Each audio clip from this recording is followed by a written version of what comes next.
Oui, je pense qu'il n'y a pas de vainqueur ce soir. Moins de 8% des votants, pas vraiment une différence entre les deux candidats. Pour moi, ça ne change pas grand-chose. Vous savez, de toute façon, c'était un candidat socialiste et une candidate socialiste. Mais c'est une primaire quand même réussie, hein, parce qu'ils ont mobilisé 3600 Rochelais. On ne s'attendait pas à voir autant de monde. Oui, mais écoutez, je pense qu'ils ont fait quand même beaucoup de mousse autour de tout ça. Moi, je pense que, pour ma part, je pense que c'était une fausse bonne idée. Au Cette départ, primaire. cette primaire, au départ, ça venait d'un bon sentiment, ça venait d'une bonne idée. Mais le fait qu'ils étaient déjà déchirés depuis les législatives, tout de suite, j'ai pensé que ça allait accentuer cette déchirure. C'est pour ça que je dis qu'en fait, cette primaire, pour moi, était une fausse bonne idée. Maintenant, ils sont vraiment très clivés. Il y a deux clans. Qu'est-ce qui va se passer? C'est leur affaire C'est d'ailleurs. C'est pas la l'après-primaire mienne. maintenant. Que va-t-il se passer, hein? Oui, Il mais y a un vrai problème, ça va être le rassemblement qui va être compliqué, mais ce n'est pas votre affaire, c'est pas le non, problème de non. l'UMP. Depuis le début. Attendez, non, non, pas de l'UMP. C'est pas le problème de la liste que nous avons formée, qui est de l'Union et du centre. Dans cette liste, nous avons des gens de l'UMP, nous avons des gens du DI et nous avons des gens du MoDem et nous avons une majorité de gens qui n'ont pas de carte dans aucun parti, qui veulent venir simplement parce que c'est La Rochelle qui les intéresse. C'est pas la même chose. Le fait que ça soit une femme, est-ce que ça vous arrange? C'est ce que vous nous disiez un petit peu, vous aviez quand même une préférence, que ça soit Anne-Laure Mouillé, Non, un non, combat de je vous ai femmes. jamais dit que j'avais une préférence. Là, Ouais. vous me faites parler. Non, non, non, non. J'ai jamais dit que j'avais une préférence. De toute façon, j'ai beaucoup de respect, moi, pour Anne-Laure Mouillet, comme j'en ai d'ailleurs pour Jean-François Fontaine. Je pense qu'Anne-Laure Mouillet est une bonne candidate et que à chaque début d'élection, eh bien, c'est celui qui démarre bien, qui fait une bonne campagne, qui a un bon projet, qui a une bonne équipe, qui a des gens avec des personnes qui ont de l'expérience.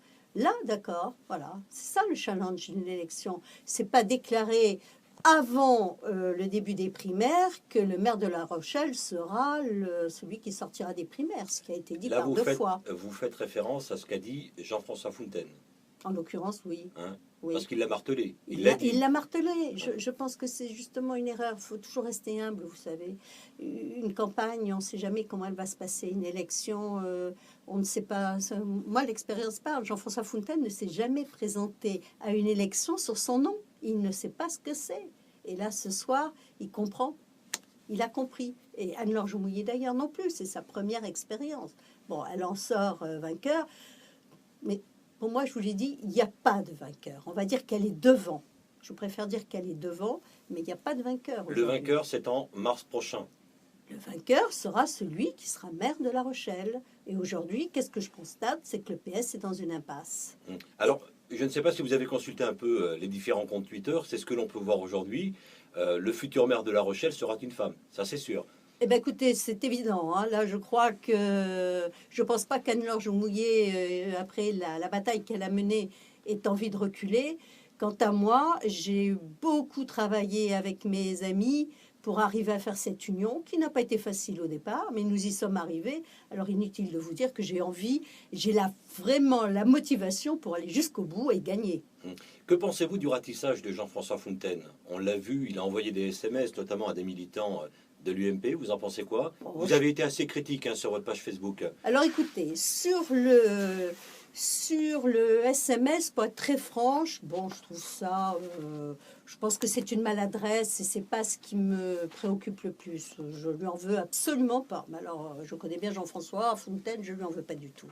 Par contre, c'est sur le message.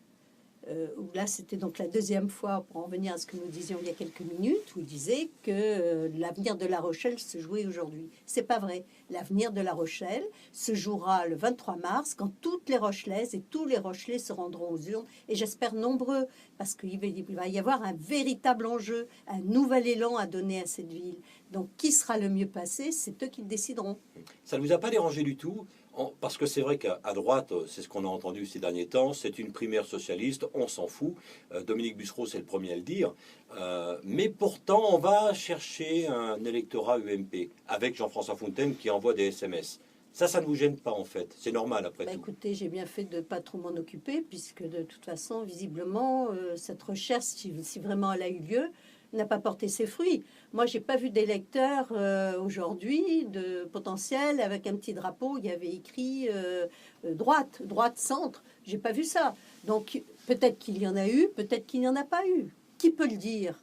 Bon, il a essayé, il a tenté sa chance. Bon, mais ça n'a pas marché. Bon, vous avez en tout cas suivi cette primaire avec beaucoup d'attention. Non, Non, pas avec beaucoup d'attention. un peu quand même, non. Cette Non. permanence. Aujourd'hui, Oui, je me suis notamment aujourd'hui. intéressée. Bien sûr, ce soir, je me suis intéressée aux résultats. C'était très important pour moi de savoir la personne que j'aurai en face de moi. C'est quand même évident. Là, on part dans un vrai challenge. Oui, ça, j'avais hâte de connaître le résultat.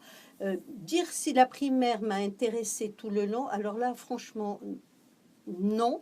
Dans la mesure où, je vous dis, nous, on est en train de travailler sur notre projet. Avant, en amont, on avait fait le rassemblement, ensuite le projet. Et j'ai toujours considéré que cette affaire n'était pas la nôtre. Je l'ai dit aux miens, je leur ai expliqué.